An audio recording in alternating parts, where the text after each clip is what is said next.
नमस्कार विद्यार्थी व पालक मित्रांनो, मी ऋषिकेश कुलकर्णी आपल्या सर्वांचं व्हायब्रंट ॲडमिशन गायडन्स या आपल्या यूट्यूब चॅनलमध्ये स्वागत करतो.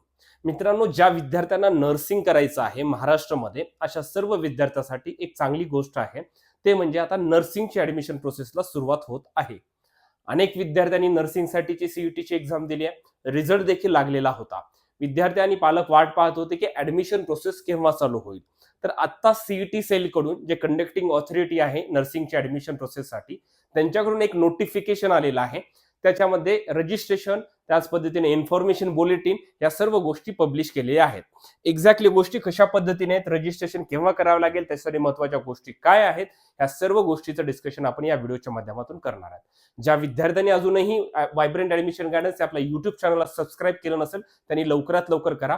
कारण की फक्त MBBS, BDS, BMS नव्हे तर सर्व प्रकारच्या ॲडमिशन प्रोसेसच्या डिटेल्स तुम्हाला बघायला भेटतील आणि इथून पुढची ॲडमिशन प्रोसेस सोपी जाईल. मित्रांनो, आता बघा, हे BSc नर्सिंगसाठी नोटीस काय आलेली आहे.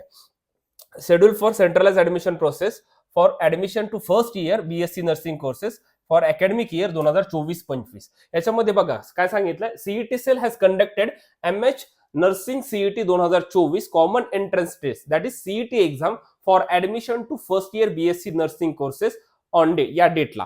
आता बघा, यावर म्हणजे काय केलेलं आहे या वर्षीसाठी, की त्यांनी नर्सिंगसाठी एक सेपरेट, त्याला काय म्हणतात, CET exam, nursing CET exam एक कंडक्ट केलेली होती, जे की ज्याचा रिझल्ट वॉज डिक्लेअर्ड 19 तारखेला त्याचा रिझल्ट पण आलेला आहे. आधी पूर्वी काय होतं, तर नर्सिंगचे सुद्धा ऍडमिशन प्रोसेस या नीटच्या मार्क्सवर होत होती. नीटच्या जे एक्झाम दिली विद्यार्थ्यांनी त्याच्या मार्क्सवरच याचे ऍडमिशन होत होते. परंतु आता नर्सिंगला एक सेपरेट सीईटीची एक्झाम केली, विद्यार्थ्यांनी त्याचे फॉर्म भरले होते, एक्झाम दिली, त्यांचा रिझल्ट देखील आलाय. मग आता पुढच्या ऍडमिशन प्रोसेससाठी बघा काय सांगितलं त्यांनी नेक्स्ट मध्ये. याच्यात एक टाइम टेबल दिलेला आहे महत्वाचा, ऍक्टिव्हिटी टाइम टेबल म्हणतात त्याला. त्याच्यामध्ये काय बघितलं, इन्फॉर्मेशन ब्राउचर आलेला आहे, त्यांचा आज पब्लिश झालेला, थोड्या वेळापूर्वीच पब्लिश झालेला आहे. ते त्याच्यातल्या महत्वाच्या गोष्टी देखील मी पुढे तुमच्या समोर घेऊन येतो. ठीक आहे, महत्वाचं काय बघा, महत्वाचं इथं सांगितलेलं आहे online registration and submission of cap application form. म्हणजे एक ऑनलाईन फॉर्म भरावा लागतो आपल्याला. मग त्याच्यासाठी डेट काय सांगितले, 1 ऑगस्ट टू 10, 1 ते 10 असे एकूण 10 दिवस दिलेले आहेत. 1 तारखेपासून 10 तारखेपर्यंत आपल्याला आधी ऑनलाईन रजिस्ट्रेशन करावे लागतील. म्हणजे काय असतं, तर एक फॉर्म असेल, ते फॉर्म आपल्याला सर्वांना भरावा लागेल. जे विद्यार्थ्यांनी व्हायब्रंट मध्ये ऍडमिशन घेतलं अशा सर्व विद्यार्थ्यांचे आपण फॉर्म भरून देतो. मग त्याच्या पुढे काय सांगितले, मग आता तो फॉर्म आला म्हणजे सीईटी सेलकडे पेमेंट देखील आलं. Payment of the registration fees through online payment, that is non refundable. ठीक आहे, एक्झॅक्टली पेमेंट किती आहे काय नाही ते देखील मी पुढच्या व्हिडिओमध्ये सांगतो. इन्फॉर्मेशन बुलेटिन मध्ये सुद्धा ते दिलेलं आहे. हे पेमेंट 1 तारखेपासून 11 म्हणजे 1 दिवस एक्स्ट्रा दिलेला आहे. 10 तारखेपर्यंत रजिस्ट्रेशन आहे, 11 तारखेपर्यंत तुम्ही पेमेंट करू शकता. त्या सर्व विद्यार्थ्यांनी काय करायचं, रजिस्ट्रेशन सोबतच ह्या गोष्टी कंप्लीट करून टाकायच्या, पेमेंट अँड ऑल थिंग्स. पुन्हा काय म्हटलंय, uploading of all required coloured scan original documents in PDF file after successful payment. म्हणजे आधी काय करायचं आहे आपल्याला, आधी रजिस्ट्रेशन, त्याच्यानंतर काय करायचं आहे, पेमेंट करायचं आहे, आणि पेमेंट झाल्यानंतर आपल्याला काय करायचं आहे, डॉक्युमेंट अपलोड करायचे आहेत सर्व.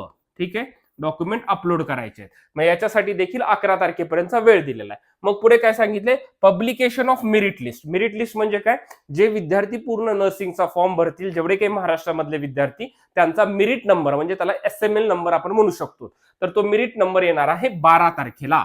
आणि पुढे काय सांगितलं, schedule for cap round will be publish in due courses. म्हणजे इथून पुढे ऑप्शन फॉर्म, कॅप राऊंड म्हणजे कॉमन ऍडमिशन प्रोसेस, त्याला कॉलेजेसची नावं द्यायची, गव्हर्नमेंट, सेमी गव्हर्नमेंट या कॉलेजची नावं देण्यासाठीचा टाइम टेबल लवकरच पब्लिश होईल. अजून तो टाइम टेबल पुढचा आला नाहीये.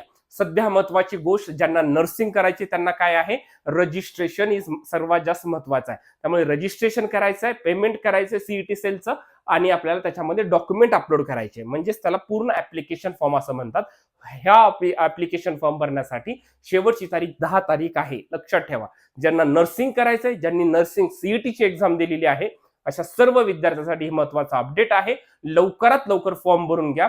फॉर्म भरताना काही अडचणी आल्या तर आपल्या व्हायब्रंटच्या कुठल्याही ऑफिसला, दॅट इज लातूर, बीड, बारामती, नांदेड, पुणे आणि संभाजीनगर ऑफिसला तुम्ही व्हिजिट करू शकतात, कॉल करू शकतात, जेणेकरून तुम्हाला ऍडमिशन प्रोसेसमध्ये काहीच अडचण येणार नाही. मित्रांनो, असेच व्हिडिओ पाहण्यासाठी आजच आपल्या या युट्यूब चॅनलला सबस्क्राईब करा. मित्रांनो, थँक्यू सो मच.